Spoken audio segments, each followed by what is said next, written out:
Who got the weed? Hello, everybody. Thank you for coming. And let's start with that. We're at a cannabis conference. We're talking about weed. Everybody's here to see you. Can you tell us about your relationship with cannabis? Who are you with cannabis and who are you without it? Um, can you guys hear me? All right. So my relationship with cannabis goes back to having a 16-year-old mother. Oh, she did not smoke with me. Well, she proudly states. She didn't smoke with my younger sister. She proudly states. My middle sister, we're pretty sure she smoked with. My mom smoked marijuana um, in the vicinity of her children. Her mother raised us. So we would go to visit our moms on weekends. And we visit our mom from Friday through Sunday. So we go over on Friday evenings, and mom would take you to school on Monday morning. And then you get dropped off by the bus Monday. You walk to your grandparents' house, and that's where you live. Your grandparents were essentially your parents. Your mom was your mom, but kind of like an older sister, like a parent, but cooler. So on Fridays, we'd be at her house, and my mom was an artist by nature. She was a florist. So she dealt with flowers. Anyway, so all her friends were artsy and smoked marijuana. I remember her friend Chuck. He was a gay guy, interior designer. Dope, laid out our den, dope. The first thing they did when they finished it was smoke a joint. So as kids, we're playing, watching TV, in and out the door, and the scent of marijuana I always liked, and it became something familiar. But I also grew up in the 80s where there's this crazy lady named Nancy Reagan saying, just say no. And so you were taught to fucking snitch on your parents. And my mom's rule had always been no tattling on each other, and outside. And, if no one's touching you, nothing crazy happens. It's not your job to tell, it's your job to figure it out amongst yourselves, me and my sisters. So I remember going to school on a Monday, and your mom would she'd be smoking a joint sometimes, right? She'd hit the joint, because you got 3 kids. As a parent of 4, you gotta smoke a joint to be a proper parent sometimes. I don't care what anybody tells you. You know, Usually people come home, they'll take a drink, watch television, argue over CNN and Fox. I come home, hit the joint twice, and just kind of fucking hang out with the wife and kids. You know what I mean? And my mom was like that. So my best friend still, from kindergarten forward, his mom was the school secretary at the high school we would later all go to. But I asked him, if you want to try the joint, you come on in. Now, later, my friend got drafted, played pro ball, and I'm glad I didn't convince him to smoke marijuana in elementary, because I didn't like it much, so I never did it again. Everybody else who smoked became an addict. And I don't mean it in a bad way, just they became weed heads early. By the time we were in high school, 9th grade, my guys that were going to go to college and become doctors and lawyers were already smoking joints. So weed just has never been that big of a deal. And later, I became a parent, and I had kids myself. And my wife and I give an advisory to anyone visiting us. If you bring your children, please know that our house is going to smell like marijuana, and they may see people smoking.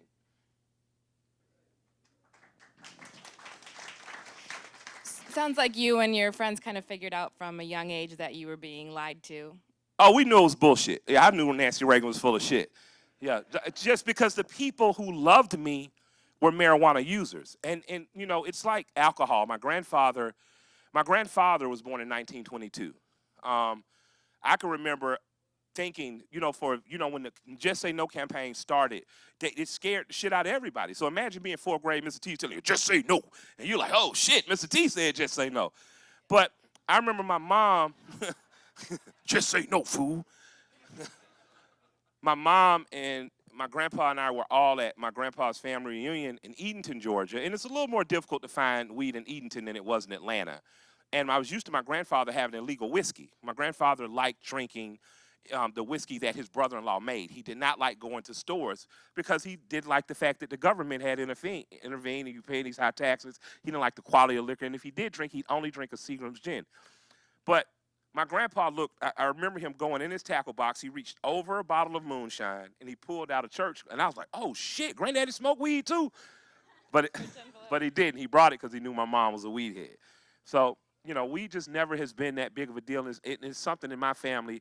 The children, like my grandparents and their brothers and sisters all drank alcohol, the illegal alcohol. And my parents and their contemporaries all smoked marijuana. So growing up, I never believed the over-sensationalized hype of just say no and marijuana is bad, because all the people that loved me drank illegal liquor and smoked pot illegally. So when you talk about the artists and that relationship to Yeah. cannabis.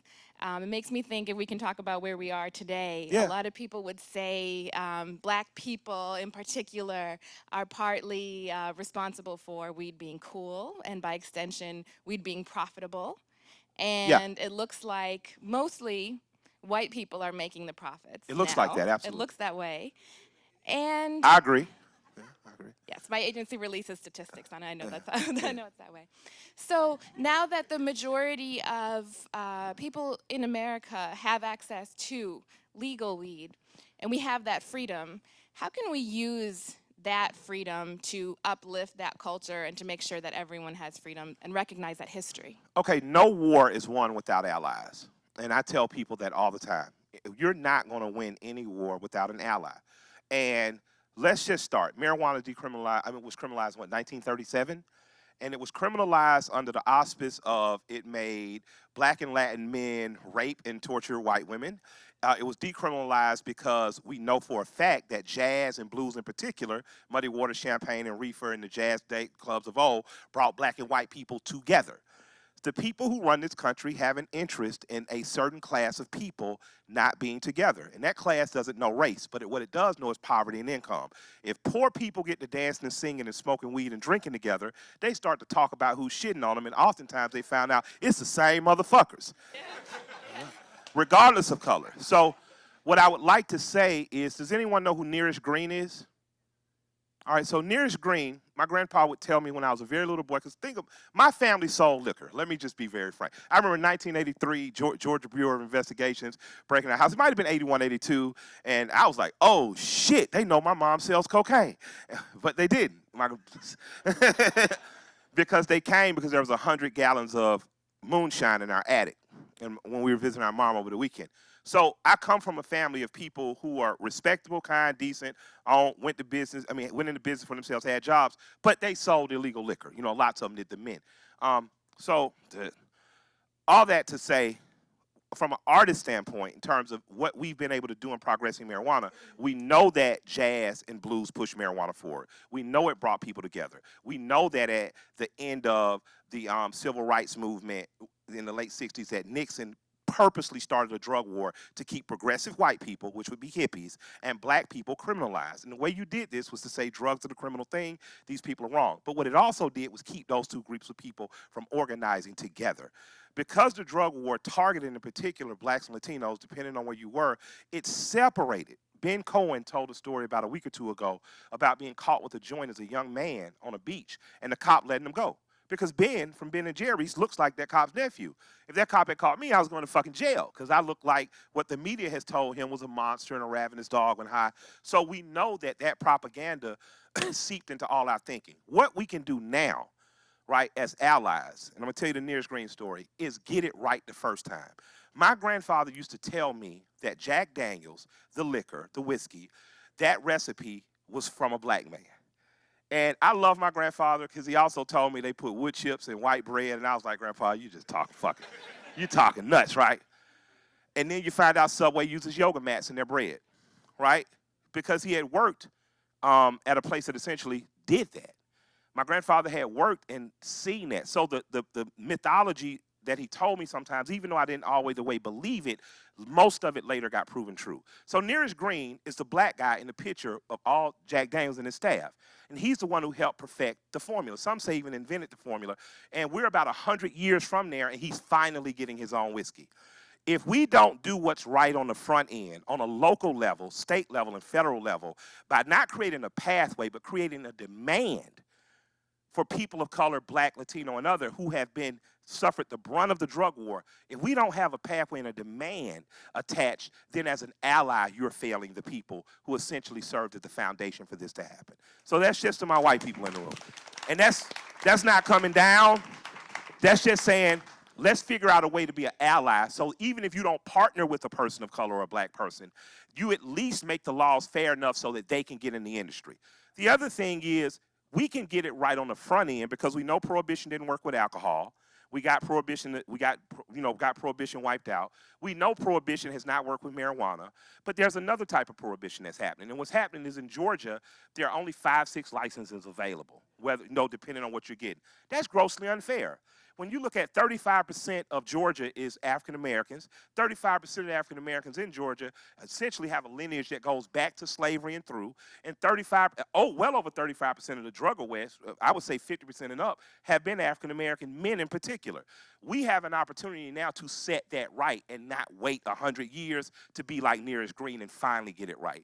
We are progressive enough, we are allied enough, and if we have the common will and good sense to do it, we can change these laws before they start to open up in the other states. And I think we should.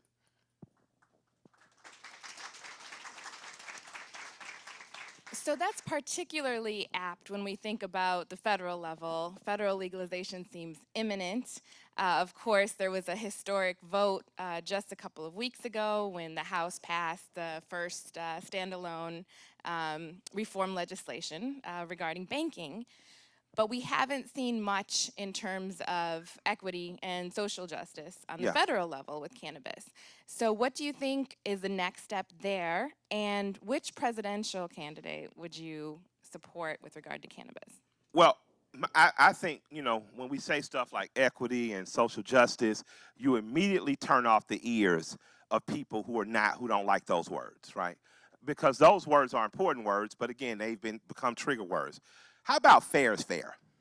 We've went to jail for 50 years for fucking marijuana. At this point, if we don't have a Rick Ross marijuana, and I don't mean the rapper, then we're failing. Because we know that there's no way someone should have been serving 20, 30, 40, 50 years. And we have the opportunity to do fair is fair laws now. We have an opportunity with the passing of state laws. So craft beer is a big thing. Budweiser, Schlitz, Miller, all these companies got so big, their beer drinkers was like, you know what? This shit has just basically become Coke and Pepsi. We want beers that are authentic to our lifestyle. So you start to see a resurgence of during Prohibition, men made beer in their bathtubs. My grandfather made hooch. He learned how to make hooch in the chain gang. So we have the opportunity now to get ahead of those laws, local and state, to say 25 to 30% of any new marijuana business in my state has to be this type of business. We can open the floodgates if we do fair laws on the local and state level and demand them on the federal level. Now, who am I supporting? I'm supporting a guy in 2016 that came out and said, if elected president, the first thing I'll do is decriminalize marijuana by taking it off the Schedule I list. That's Bernie Sanders.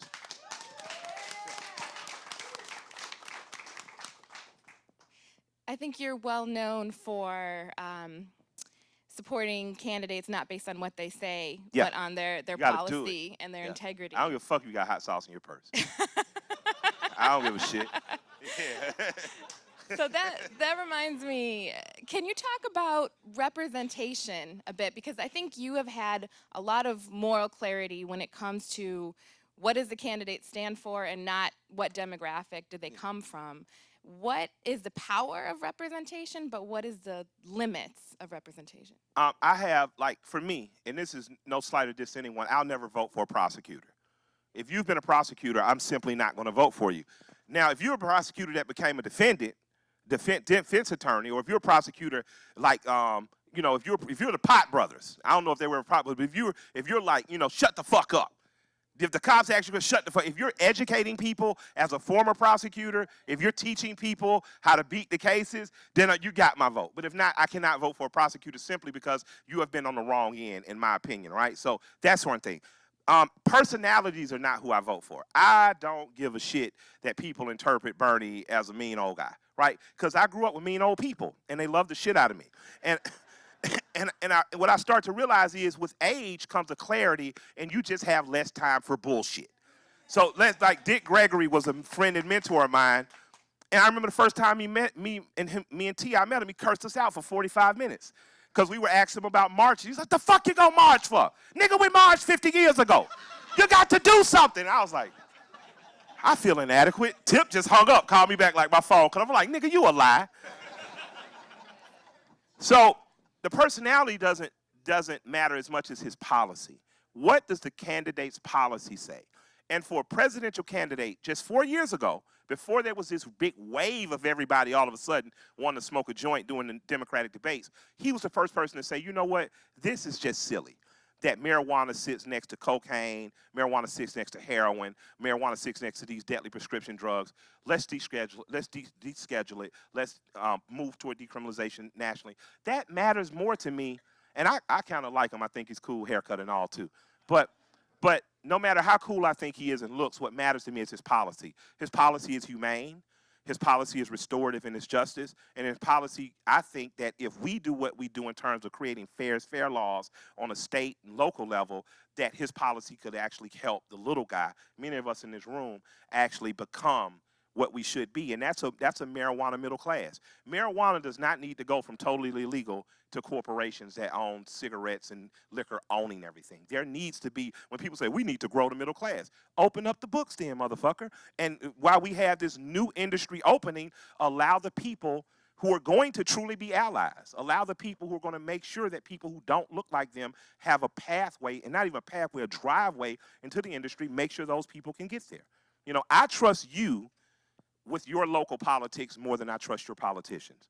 Now the question becomes, how well are we going to organize on the ground to make sure that local and state laws start to accommodate this marijuana middle class that's possible for creating?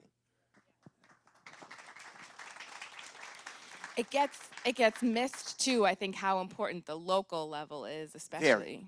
I'll tell you how Bernie Sanders affected my local politics, right? I live in an all-black city, which means basically they toe the Democratic line. They do what the DNC tells them to do. Our current mayor is a mayor that I supported, and it's also a mayor that people would give me and T.I. responsibility for getting elected. There was a famous speech that he and I spoke on the steps of the Capitol to give her the 720 votes she needed to win. 720 votes. That's a light night at the club, right? That's what won our mayor her election, right? Vincent Fort was a Bernie-crat. He was a former senator that ran. And he ran on, the first thing he would do as mayor was decriminalize marijuana. Well, why does that matter? Well, I have a 17-year-old son. My 17-year-old son wants to go to trade school, wants to do a lot of things. If he catches a weed charge prior to a couple of years ago, then that throws off the rest of his life. He could potentially catch a Fed case depending on how much weed him and his little homies putting in the video, you know what I mean? And it made too much sense to me that in a black Democratic-run city, marijuana should have been decriminalized. Now, there was a prior city councilman named Kwanzaa Hall, who also ran for mayor. He didn't win either, but he had introduced a bill to decriminalize for an ounce and under. Clarkston, which is a city about as big as this stage, there's a Mayor Ted who's running for senator down there. I'm going to support him. He decriminalized before Atlanta. And I remember telling him, this is shameful that you got a white mayor in a town, a couple towns from you, that's as big as this stage, has already had the foresight to decriminalize, and here we are in Atlanta, still locking up boys that look like us. The police chief is black, the mayor is black, the judge is gonna be black, goddamn prosecutor's gonna be black, and we're sending this black boy to fucking jail. When your black ass son get caught, he's just gonna say, hey, you know, my mom's the chief, and he's gonna get off. That, because Fort ran, and because I supported and other people rallied around it, Keisha, who at first told me she would not support it because on a state level, she didn't think it would get support, she, as a member of city council, and every city council member unanimously voted that through. And that was another reason I actually supported her for mayor after Ford jumped out, because she met my demands on that. If you support this, then I'll support you. If you don't support this, I cannot support you because it's simply an entrapment method used to lock up boys that look like our children.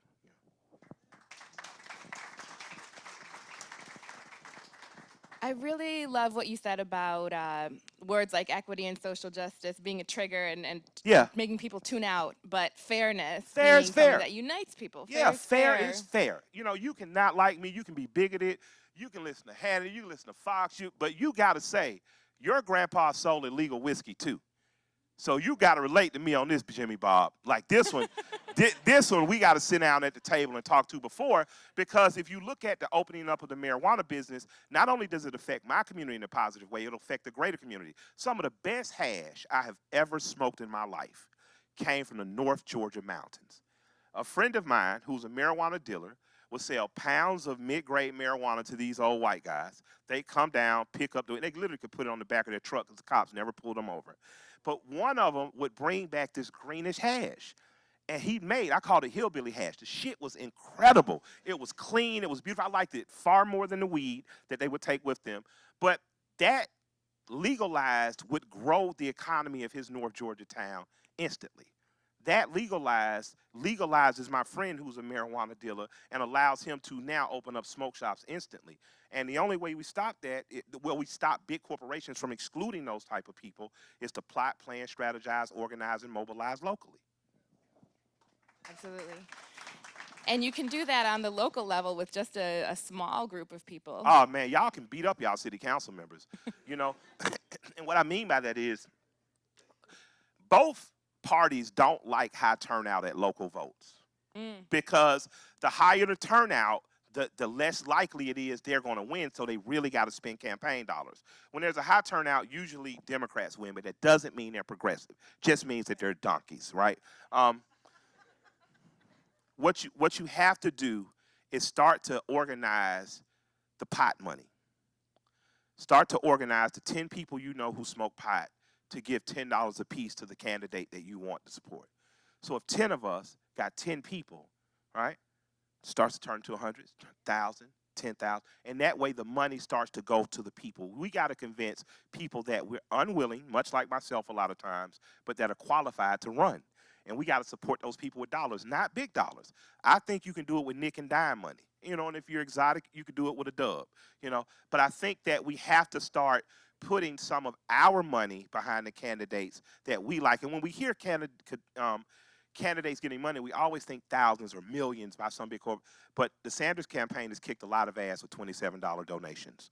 And I think what it's shown me on a local level is, as a former child activist, that we can be more vigilant about what we do. If everyone does a little, no one has to do a lot. And the little we can do on the front end, people who are already lawyers, who are already familiar with the law writing process, it's time that essentially lobbyists give these laws to your congressmen and senators. This is the law that we want passed, so we have a monopoly on the marijuana. There you go. Here's a trip to Cancun. We're going to hang out. You're going to drink some. When you get back, you're voting for this Billy Bob. And that's usually how it goes. We have an opportunity now on a local and state level to say, this is an alternative to that bullshit. This is what we want. Our 30 to 50% of must remain. So just like they say you must have $5 million in it, you must have this. We're going to be able to say, or should be able to say, as a fair is fair law, to say, nah, you're going to be able to have interest in the business from here. And the cap is here. And there must be these amount of businesses or the law doesn't go through. You have that ability to do that now and affect this now, and it's time to do it because we're so young. It's still in the toddler era. You know, we have an opportunity to steer this right. And again, look at liquor, look at liquor, look at liquor. Look at the mistakes we made with the ending of prohibition, and let's make sure those mistakes are not made again. Let's make sure that we don't leave room for the little guy or create a pathway. We create a driveway that creates a marijuana middle class in this country, because if it works for our community, it works for the greater community. You know, because marijuana isn't just getting high. It's creating products from hemp, and the paper companies don't want to see that. You know, it's creating product. The rope companies might not want to see that. The plastic companies might not want to see that. And we have to have that bigger vision, because the same way the little guy or middle guy can get invited, or we can create a middle class marijuana, we can create a middle marijuana class amongst us in terms of selling the flower. We have this ability now to get into industrial products as well. And I would like to see us pivot that way too. I like to think of it, I like what you said about it being in the toddler era, because it feels like it's moving really fast, but it is so early compared to what it will be, that every little tiny tweak you make in the positive direction will be magnified so many times. Absolutely. And the more progress you make locally, the better progress we can make other places. We have to think and act local, right? We have to act local, but we still got to think big. You guys are responsible for marijuana decriminalization. Let's just be honest. Northern California held their nuts a long time, you know, and they, you know, adjusted the bra straps too, so we're gender friendly.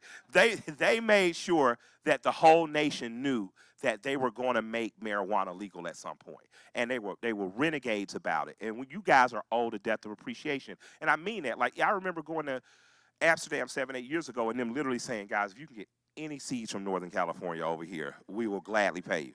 That's how far ahead of the leadership you guys have been. So as we go forward, the goal should be to get better laws passed first, right? It should be to look at you guys to say, what are the mistakes and tweaks, and let's do that. And what really worked, and how do we magnify that? As organizers, we have to do a better job of communicating. Bobby Seale said a long time ago, you know, we're not outnumbered, we're simply out-organized. And we can out-organize these bastards that work for us under the House and Senate. Yeah, talking about where we are now, I would be remiss if I didn't point out that it was a small group of gay activists here in San Francisco in the 90s that were fighting for their own human rights for Absolutely. them and their friends for medical cannabis, and the way that has spread. Absolutely, absolutely. I was here as an organizer in the mid to late 90s. First, I didn't know anything about here. There was a group called Rise that was here, and they were based on the Brazilian youth movement, much like they used some of the methodology we did. So a woman named Alice Johnson, who was out of North Chicago, a white woman, red hair, loved her to death. She was a mentor and friend of mine, God bless the dead. Alice was the first person who I'd ever seen tell a group of adults, you're not going to organize on the behalf of children without the children being involved. Like, so there was no, we're going to do this for the kids and pat them on the head. And, former Mayor Andrew Young and U.S. Ambassador said, I remember y'all literally damn kicked in my door as mayor saying this is what we're demanding. So, for me, being a former activist and this being the first place I visited outside of Atlanta where I saw other youth activists, we stayed in Richmond. We didn't know any better. And then we went out and hung out on Richmond. No diss to Richmond. I just didn't know to use that was killer town.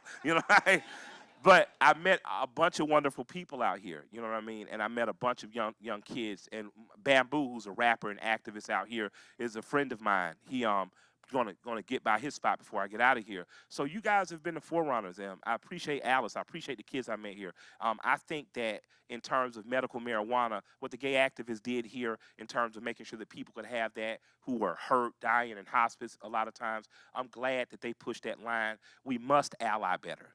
We must ally better. The end of the civil rights movement calls. My wife and I went to the Black Panther Museum. That was at what was it? It was an exhibit out here, and I remember being there. Right, so it's nuanced and it's as smart as I think I am, as cultured as I think I am. Right, I'm in the Black Panther exhibit. Like, man, look at this. Just all type of other people in here, man. We're the black people. Black people don't never do shit. We should be flooding here. We got Native Americans here. We got gay people here. And so I'm looking at all these other people, and then I get around to the final wall, and you get to see the Panthers, Yellow Panthers, gay and lesbian. You get to see all these other groups they allied with. And I was like, you dumb son of a bitch. Because they tell us our story in sections and pieces, and they forget that these pieces are interwoven, or they don't want us to know this. The Panthers were successful because not only they were pro-community, they were pro-black, right? They were pro-socialism in terms of feeding people for free medicines, but they allied together. We must do a better job of allying and organizing. We have the exact same masters. The exact same people that did not want gay rights to happen are the exact same people that did not want black people to see segregate. The exact same people that don't want to see marijuana create its own middle class and go to the little guy are the same people that are taking money from big pharmaceuticals and big liquor and tobacco. So we have to understand that we have more in common, and we have to ally to win a war, because it truly is a war against us. It truly is a method of control for us, and we have the opportunity to not remain broken up. And remember that what progressed us this far, like Nixon literally targeted hippies and black people because it targeted the people most disenfranchised by law, and it targeted the people who were most empowered to ally with them, and that was the children of the people who looked like his contemporaries. So let me ask you this. Your passion and your optimism are so infectious, and those of us who are activists know how important that is, because people, especially now, have such a tendency to feel angry and disappointed and not know how to channel that. So what advice do you have to stay optimistic and motivated, and like you have said, I love my country and I want it to be Yeah. the way it has always been meant to be? Anybody watch the Chappelle special, The Latest on Sticks and Stones? First joke was amazing. The Constitution, I imagine he's doing my impression of when the United States Constitution was written. He's like, hurry up and write that paper, nigga, I gotta go to sleep. And the United States Constitution is an aspirational piece of work. It is not where we were when it was written. It is not where we are now. But in the future, and I mean like next week if we really organized, or 20 years from now, it can be. We can create a society in this country where opportunity truly does exist for all. And that's the big part of why I love this country. I'm a working class kid from a black enclave in Atlanta that had mixed community in terms of economics. There was rich and working class and poor black people there.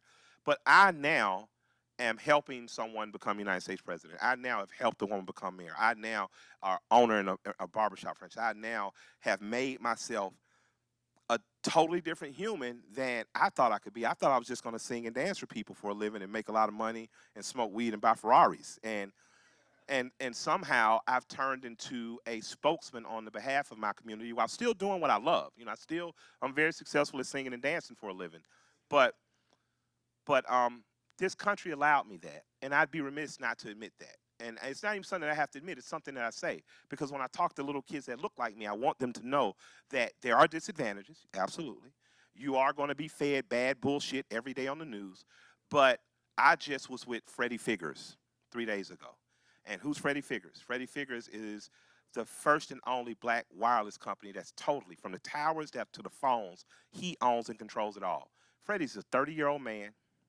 Freddie was adopted at 2 or 3 days old. He was the son of a woman that was unfortunately an addict of cocaine and had prostituted herself. She had tried to self-abort, ended up hurting one of his legs. This young man let none of that stop him. The old people, much like my grandparents that raised him, got a computer, he got into it, and he's responsible for, like, Med Alert or Health Alert. What was my wife might be going, but it was one of the things you see the commercial for when the old people fall. Help! Well, he invented that, you know. Has 9 patents currently, has a wireless company that's booming. I featured it on my show, Trigger Warning. And that is the American story that can be told for more of us if we all push to make sure that what's promised in the Constitution happens for all of us. You know, that's why I love this country. I love this country because there's an opportunity here, even with the bullshit. There's an opportunity here for people who look like me, that once you start to travel outside this country, you start to understand that not only am I lucky, people are, I mean, I came back feeling blessed. Like, yeah, you felt blessed. You stay on a fucking resort in Jamaica. It's not enough to feel blessed. You have to be an active participant in it to make sure that other people can enjoy this. So I didn't come back feeling blessed. I came back feeling responsible. You know, Freddie talked about visiting a school in Africa where sex slavery was happening. Girls were being essentially kidnapped and used as sex slave. He is sponsoring 830 girls in a school there to make sure they stay protected. They never have to use their bodies as commerce. They can be educated. They can educate themselves. Because like many black leadership has said, Elijah Muhammad actually in particular said it, when you educate a man, you educate a man. When you educate a woman, you educate a nation. You know, so for me, it's about me helping America be what was promised in the Bill of Rights in the United States Constitution. And I find joy in that. And I know that as an activist or a small business person, you get kicked in the ass every day by some kind of bullshit. But you have to go to sleep. You have to wake up optimistic. You have to push through. My father told me very long time ago, son, try your best not to get upset. Try your best not to get angry, because these things lead to madness, and madness always leads to violence. And we don't have to take that path. So feel hurt, feel the pain, cry. Me and Alice cried a lot of times in the office. We cursed each other out when we disagreed on shit. But with that said, every day I left that office happy because I knew I was doing something for the betterment of my greater community. So I have one last question Yeah. about your legacy, and then we can take a couple questions from the audience. When you talked about the Constitution, it reminds me when I went to Occupy in 2011. Yeah. I remember walking in, and the first thing they said was, you're a lawyer, so you can either observe the protests or you can join the group that's rewriting the Constitution. So casually. And that really, it just got me thinking big about what we can do. Yeah. And then you won't remember, but I talked to you once when we were working on the Massachusetts legalization initiative. Well, I smoke marijuana, so it's robbed my memory. But in short, you have a way of inspiring people to think big. Absolutely. And that strikes me as one aspect of your legacy. But I just want to ask, as you bridge all these different worlds, as an activist, as an entrepreneur, as an artist, when you look back at this pivotal moment of history that we're in, what will Killer Mike's legacy be?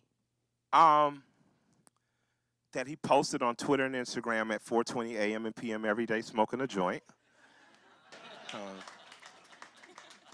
that he loved his wife very much, and he and his wife tried to do their absolute best to be good to each other, good to our friends and family, and good to the greater community. And what I mean by be good is Shayna and I have worked our ass when we didn't have to. I could just sing and dance. I make really good money singing and dancing for a living. But if I can't create 100 jobs at and around me, then what's the purpose in me getting rich or singing and dancing? If I can't help create 5, 10 other millionaires, what's my purpose? And I don't mean just to have money, false. I mean my community. The only reason kids we sold, we didn't have job opportunities. You know, the only reason you had kids even selling cocaine and crack, we didn't have job opportunities. You got to think what the arts program ended under Reagan. Things like the private industry council in Atlanta ended under the Reagan years, where you had private companies that would take and train kids. So we lost so much, we just took what we had and did what we could. For me, I would like my legacy to be one of a compassionate capitalist, one who learned to earn, who made his way, who used his good wits about him, but who left a legacy of jobs and opportunity. I tell my barbers all the time, my wife and I own a growing franchise of barbershops called the Shave, Wash, and Groom Shop, the Swag Shops. If, when we open up for licensing and franchising, if none of you own a franchise, we have failed. You understand? If I don't grow other people who grow the community, who grow these things, then I've truly failed. And I don't want to fail. I don't want to leave a legacy of just having sang and dance. I don't want to leave a legacy of just having cheered for the right political opponent. I want to leave a legacy of business, of commerce, of jobs, and of philanthropy and goodwill. And the only way you do that is through compassionate capitalism. I want to make money. I'm going to make money. And with that said, I want to create business opportunities for other people. I want to create activist networks that make sure that laws are fair and provide an opportunity and a driveway in for people who have been disenfranchised. You know, and at the end of the day, I just like for anywhere my name is said that my children, friends, and family be to be said with high honor and respect. I tell my oldest son all the time, what makes me proud about any time your name is mentioned is that people say to me, you know, Malik is a good man. And that's really what I would like for their father, for anywhere their father's name to be mentioned, for them to say, your father was a good man. I think you've accomplished that. We have time for a couple of questions. Wow, you guys are lucky to have just experienced this. My mind was just blown. I want to reiterate one thing as a white man here. No. No, for real. I want everyone to listen to me because it's easy to say I am an ally. It's easy to say, like, I'm cool with black people, I'm cool with gay people, I like women's rights. Go fucking do something. Do something. That's the message that I heard up on this stage today. So I want to really reiterate that to all the white people in this room. We need to step up. And on that note, lightening it up, let's bring some questions for Killer Mike. Thank you. You got a question, Roz? I want you to ask a question. I love you. Come on, step up. Can I tell your hair is beautiful? I noticed you when I said that. How you doing, Hey, sister? hey, so listen, thank you. First, thank you, Jim, so much because this man right here has been loving on minorities for medical marijuana. People bag on the name of my organization and what we're doing. We're in 27 different states, and that advocacy part, that's what it's all about. And so thank you, Jim, for just loving on us, supporting us. This guy today, he was a social equity applicant. He said if it weren't for the complimentary, he gave us comp passes for people to come. We did a mixer. And we went into the hood in Oakland at a consumption lounge, did a mixer, so it was in the hood. People came in. He said if it weren't for you doing that, he wouldn't have been able to be here. So I'm telling you, my brother, I love you. Thank you. So I'm sorry. So my question, my brother, so how can we engage artists in the hip hop genre, entertainers with some of these small businesses, our social equity applicants? We need them to put their name or believe in the brands that are coming from our community because they go and tag up with some of the major brands that have lots of money. But I can tell you numerous and numerous of businesses that need that support. A one little tweet can take them from being nothing to something. And how do we offer something to them that may not be cash, but we need the folks that are in your circle to love on these small businesses as well? Well, I mean, I think there's a few different answers. There's a few different tiers. If you want to get a rapper to shout you out, give him some free weed. All right, then that's pretty easy to do, right? To get him and get him the good shit. You know what I mean? That always helps because once you smoke the good shit, you want to talk about it. And rappers are gossipy; they tell other people. It's like fucking barbershop. The other thing is, if you're growing a business and if you have an opportunity to, I would partner where I can with the people who are partnership minded.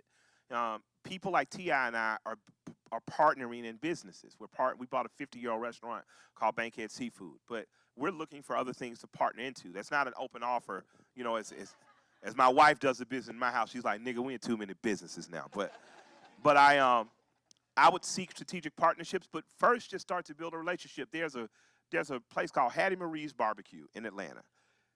Yes, so you know that, all right? So this is how we found out about Hattie Marie's. The wife hit my DM and my wife's DM and said, "I want you guys just to come eat with us for free," right? We went and ate Hattie Marie's. That place was so good. We was advertising her before we got out the door. And we've become continued customers, but it came with a gift, a smile. It came with special treatment, and it came just being nice, not even asking for a shout out, just being nice. So I think for the smaller companies, the way you work your way in is get a good ambassador. At Hattie Marie's, anytime we go, we talk and see Maya, black girl with braids, who takes care of all the celebrities in the private room. She makes sure we good, and you just love Maya. She has a great personality. Find your Maya. For Oakland, my man Huggy was my man. Anytime I came through here, Huggy looked out for me. He made sure I was good. I passed a lot of dispensaries because I wanted to see Huggy. He was the ultimate ambassador. Huggy introduced me to, Will and Huggy, Will's my manager, my management company out of here, introduced me to Burner. The reason I support cookies is not because the Migo rapped about cookies. It's because Burner had given me Girl Scout cookies 3 years before it ever broke. He was already nice. He was already a friend. We already had done stuff. So look at building real relationships. And once again, once rappers get it, they'll start talking, they'll start gossiping. And I would start local. You guys got Mozzie here, one of the dopest young rappers ever. You know what I mean? I would just start building those relationships, and I start trying to build from there. And Girl Scout cookies is fire, too. Girl Scout cookies is definitely fire. All right, Ricardo. Thanks, Jim. Thank you both. I want to give you props too, Shaleen. You've done so much for this industry. And Mike, really, Mike, so thankful for you speaking up on this. This is a very personal question. I think most of us here are inspired by this necessary conversation. We're going to go home, and most of us are going to live the normal life. We're not going to step up and do what you're encouraging us to do. So, you know, life's hard. We're hustling. We're entrepreneurs. Absolutely. But how do you prioritize activism and making local change when there's everything else on your plate? Pick the shit that can affect you next voting year and organize around it. Like, we have more time than we allow ourselves to think we do, right? We all have 1 hour a week. You can get with people who don't look like you or who are not necessarily in your vein of the business. You guys can sit down, figure out what your demands are together, and push unilaterally. That we can do. So I'm not asking anyone as an individual to save the world or to save San Fran, Oakland, or surrounding areas. What I'm telling you today is if we all do a little, we don't have to do a lot. If we all do a little, we don't have to do a lot. The question is, are we willing to plot, plan, strategize, organize, and mobilize? We need to start plotting now. What do? Who can I sell with? Like, who's running next year? Who's representing us next year? What are their stances on marijuana? Who's going to be more progressive? Okay, this is the so we plot. Next is the plan. All right, we've contacted the candidate. We're going to do a plan where we know we can get 1,000 people to give $100 a piece. So now we know we can raise $100,000, right? So now we got to start to figure out what's our plan. Plan and demand. Plot, plan, strategize. What's our strategy? Organize, and then mobilize, and then push. That we can do. What we can't do is get triggered by the news every day or every week, yell, scream, go on Twitter, be mad at each other, and say, fuck it, I did my part. No, you need to meet up with someone once a week at a coffee house. There's an activist now that's overly active that we could help with 1 hour of our week. They're going to do the work. The activist is going to get out in the streets and mash like a motherfucker.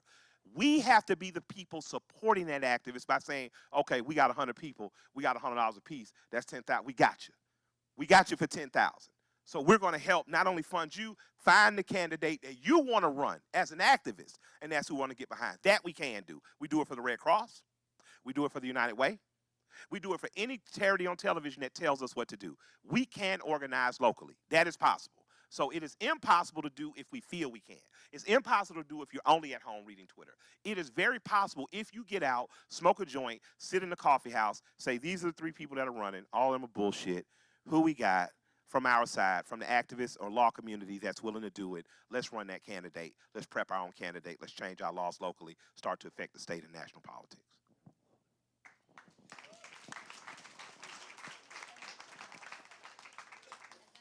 Yeah, then put that shit on Twitter. Then advertise the wins. I'm gonna say it too. Advertise your wins. Advertise your wins, because I'm so tired of bad news and people goddamn complaining. Advertise your wins, please. If you haven't seen Trigger Warning on, is it Netflix? Yes, on Netflix. That's how I found you, man, and that's why I love you, and Thank I you. love you more today than I Thank did you when so I much. found you. So I we got watched a that question. show, and yeah. From the lady back. We can't. We have a big problem with homelessness. Yes. How would you deal with it, and how would you get rid of it? San Francisco's really small, and it just breaks my heart to see people laying around. And Atlanta has a growing problem that we're trying to fix. I don't know the total answer to that. What I would do is start to search cities that are doing something that seems to work. I don't know if it was Colorado or Utah, but there had been something that actually started taking homeless people, giving them houses and job prep and mental health care. Because amongst men in particular, I have a cousin who's schizophrenic. If anybody follows me on Twitter, you see me with the light-skinned guy who looks like me. Both our eyebrows point up, right? And that's my cousin Jimmy. That's my cousin who I first tried to smoke a joint with in that bathroom at Collier Heights. That's my cousin who I thought would be my manager in music. That's my cousin who was one of the most brilliant people I've ever known. And unfortunately, genetically, our families from our mother's side, bipolarism and depression run, and on his father's side, schizophrenia. So he just got a bad luck, and he's homeless. And we have to find him. We have a group of people in downtown Atlanta. If they see him, they call us. We go find them. We bring him in, keep him for a while. He'll escape again. So homelessness, I know, amongst African-American men and veterans in particular, is a mental health issue a lot of times. So I believe that we can start to push the line to help states bring back proper mental health care. I think that we can push the line on the VA, which is, I think, the largest funded hospital organ in the nation. There's no reason our veterans should be suffering from post-traumatic stress disorder and things of that nature. what's happening is, Chicago's 20 degrees and we're 80. Yeah. So they're putting people on buses and shipping them here to us. Yeah. I don't know the total answer. If I was homeless in Chicago, by golly, I would get to San Francisco. Absolutely. What I do know, though, is there are people on the ground working here, and what we can do amongst that ally sermon again is to start to ally with them to see how can we help. There has to be a pathway to jobs. There has to be a pathway to stabilization of homes in terms of making sure that rent and prices don't go up. So I don't know the answers, but I'm willing to listen to the people that do the work. Take them to Burning Man and build some, and bring the army to train them and drug heal them. You know what I'm saying? I do. There's a way. I hope.